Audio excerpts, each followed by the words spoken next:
Supreme Court upholds President Tinubu's election. Federal government charges housing agencies on collective innovations. Good evening, welcome to NTJ Bode News at 7. I'm Moreluwa Egona, and here are the details of the news.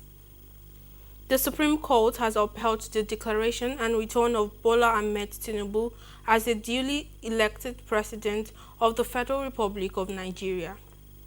The 7-man panel of justices, headed by Justice Nyang Okoro, in an unanimous verdict, dismissed all the 2 appeals challenging the victory of the President, Bola Tinubu, in the February presidential election. Austin Ayebe of our Judiciary Desk reports.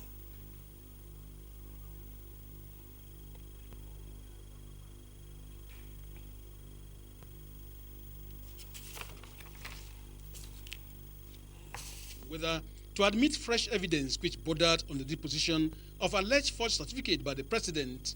While it held that it has jurisdiction to hear the application, it refused to accept the fresh evidence as it will amount to opening the case all over. The court held that appellant failed to take advantage of the 180 days provided by the Electoral Act 2022 for the determination of petitions to obtain the document sought to be tendered from Chicago State University. On the main appeal, which formulated 7 issues for determination bordering on non-compliance by INEC to the Electoral Act 2022, refusal to extend time for additional witnesses and documents, 25% requirement for a candidate to win presidential election as it affects FCT, electoral fraud among others, the court resolved all against the appellants and upheld the decision of the Election Petition Court. The court dismissed the appeal in its entirety.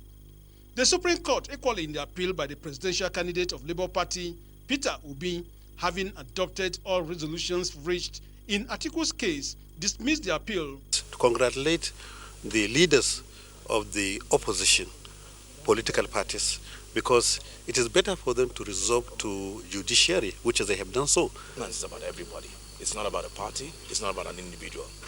And if we do not come together now, then we'll have ourselves to blame. Opposition is not, you don't oppose for the sake of opposition. Elections are over, litigation is over. All litigation must come to an end. Now is the time for governance. Distractions over. I want to salute the judges of the Supreme Court as well.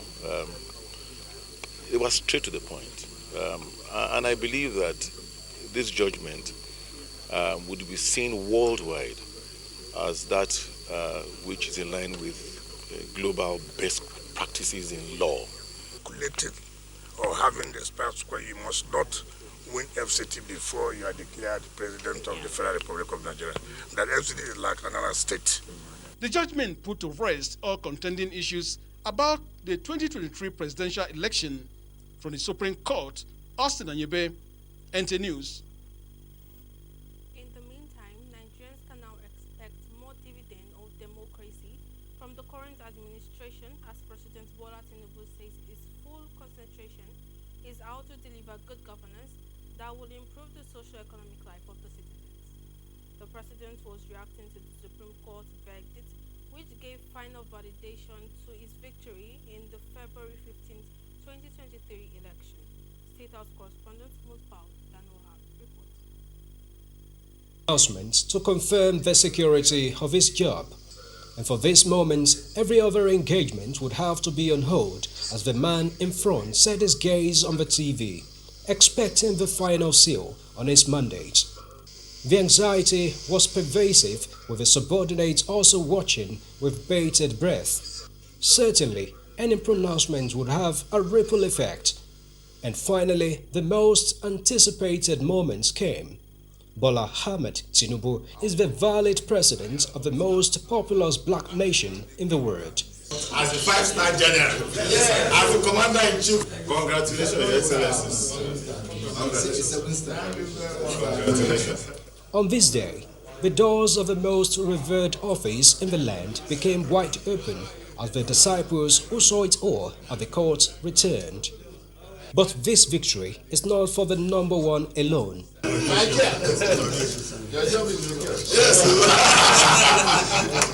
And for the man at the center, distraction of litigations is now over and time to deliver on the mandate just revalidated. The judgment of the Supreme Court put a stop to shenanigans, put a stop to innuendos, put a stop to lies or trial in the media and public place. The court has demonstrated indivisible commitment to rule of law and humanity, and their commitment to do justice for all Nigerians, regardless of ethnic, religious, or any other biases. So we use the strength of our diversity to build a stronger and prosperous Nigeria, and that's my belief. Ready to double its efforts, but is equally calling for the support and commitment of Nigerians to the Project Nigeria. And it is important that we recognize that we have no other country but this one. So we better be committed to it, not for the sake of our own self-aggrandizement. Our commitment to the values, the creed of dedication, patriotism, and commitment to the value of this country. It is extremely important that we have a change of mindset for the sake of our country. Not for us, but for our children and grandchildren, great-grandchildren. From the State House, Musbau Wahab, NC News. Similarly, the national chairman of the governing All Progressive Congress, Dr. Abdullahi Umar Ganduje, has applauded the Supreme Court decision which upheld the victory of President Bola Ahmed Tinubu in the presidential election. Ganduje, in a statement signed by his Chief Press Secretary, Mr. Edon Olofu, said the judgment has laid to rest all claims by the opposition political parties that the vote at the presidential polls were manipulated in favor of President Tinubu. Ganduje remarked that the outcome of the Supreme Court verdict would now pave way for President Tinubu to concentrate on implementing the renewed Hope mandate of the APC for the benefit of Nigerians. Ganduje called on the presidential candidate of the opposition People's Democratic Party, PDP, Atiku Abubakar, and the Labour Party, LP, Mr. Peter Obi, to bury their hatchets and join hands with the President Tinubu to reposition the country towards sustainable growth and development. Still on the Supreme Court judgment, the People's Democratic Party, PDP, says it is disappointed by the judgment of the Supreme Court in the petition filed by the PDP and presidential candidate Atiku Abubakar against the declaration of the All Progressive Congress, APC, and Bola Ahmed Tinubu as winner of the February 25, 2023 presidential election by the Independent National Electoral Commission, INEC. The party's National Publicity Secretary, Debo Ologunagba, in a statement said the PDP and majority of its supporters are alarmed, disappointed, and gravely concerned with the reasoning of the Supreme Court, which the PDP believes is against the express provisions of the Constitution of the Federal Republic of Nigeria, 1999 as amended, the Electoral Act 2022, the guideline and regulation issued by INEC under which the election was conducted. It added that the Supreme Court failed to uphold the provisions of the law, stressing that instead they trashed the expectations of majority of members who looked up to it as a temple of impartiality to deliver substantial justice in the matter having regards to laws and facts of the case. Stay tuned, we'll be right back. 1,000.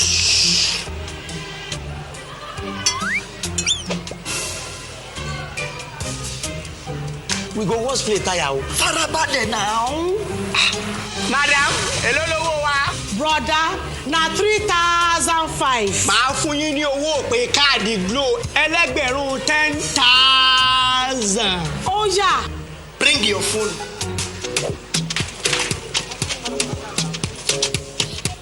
Ha! 10,000. 1,000 naira credit. Now you turn to 10,000. No. All of us don't know about Glow Berekete. Ní ìlọ́po mẹ́wàá nísìnyí. Ṣé o ti gbọ́? Ìlọ́po mẹ́wàá ló máa gbà lórí iyekíye tó o bá rà sórí ohun ìpè Glow Berekete 10 times rẹ. I told you. Now what go tell? Welcome back. The federal government, through its Ministry of Housing and Urban Development, has urged federal housing agencies and financial institutions to concentrate on collective innovation that will help tackle housing deficits in Nigeria. This was contained of Housing and Urban Development, Ahmed Musa Dangiwa, during a multi-agency meeting in Abuja. Francis Udogo has the details.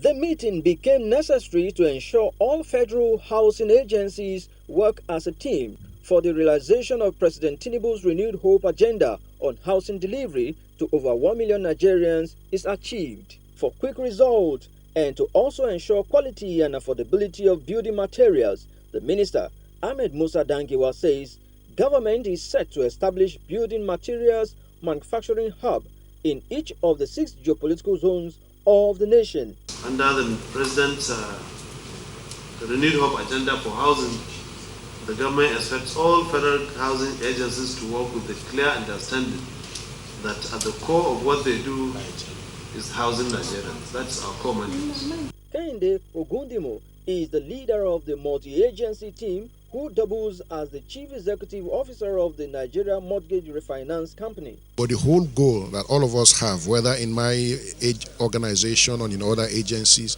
is to make housing available for Nigerians. And we have a clear marching order now from the Honorable Minister on what the direction should be and how we need to collaborate. The multi-agency meeting was attended by the leadership of the Federal Mortgage Bank of Nigeria, Federal Housing Authority, Family Homes Fund Limited, the Nigeria Mortgage Refinance Company. Wary of ambitious politics, pray for the leadership in its determination to move the nation forward. Minister of the Federal Capital Territory, Nyesom Wike, gave this charge when he received the executive of the Christian Association of Nigeria and the committee of FCT Imams Initiative, who paid him courtesy visit in Abuja. Onozo Yakubu brings the details.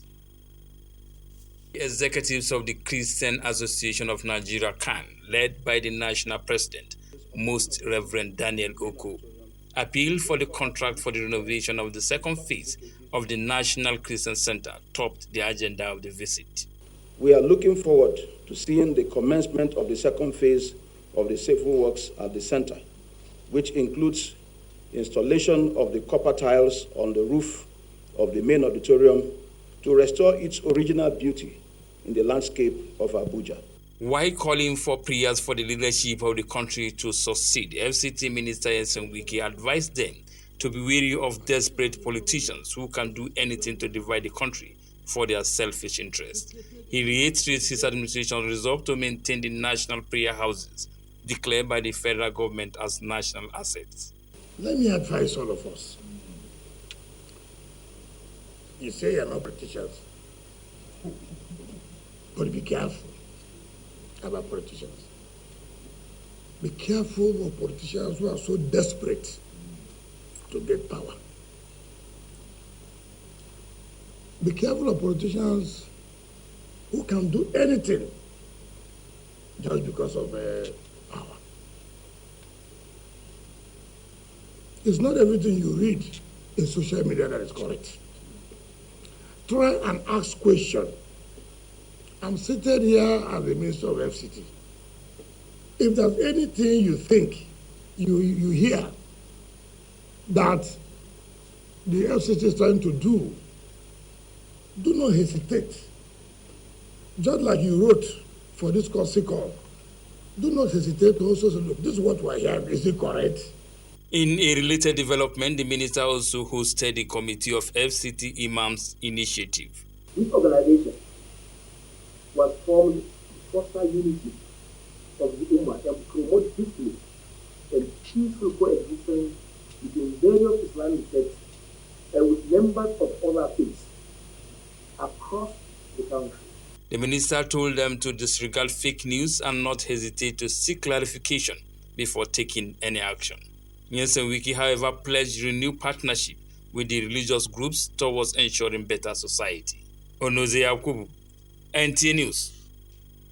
Senate Committee on Army has presented a copy of the 10th National Assembly Legislative Agenda to the Chief of Army Staff, Lieutenant General Taoreed Lagbaja. Defense correspondent Ismail Musa reports that the chairman of the committee, Abdulaziz Musa Yaradu, made the presentation while on oversight visit to the Nigerian Army Headquarters, Abuja. Members of the Senate Committee on Army on oversight visit to the Nigerian Army Headquarters. It's their first official meeting since the inauguration of the 10th National Assembly in June 2023. We cherish the feedback that we receive from you, formally and informally, and that has helped in the refining of our operations and other tasks that we conduct in the field.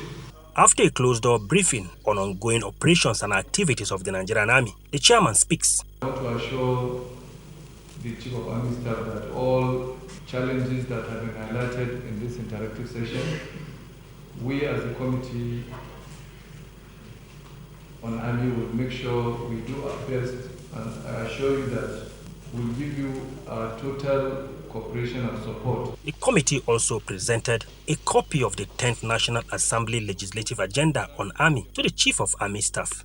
We have a document, a working document, with timelines as to what we want to achieve within the next 4 years as Committee on Army. That's why we decided there was need for the Nigerian Army to give its own input, because we need to know what they want. He noted that the National Assembly is committed to ensuring a safe and a secure Nigeria. In Abuja, Ismail Musa, NTA News.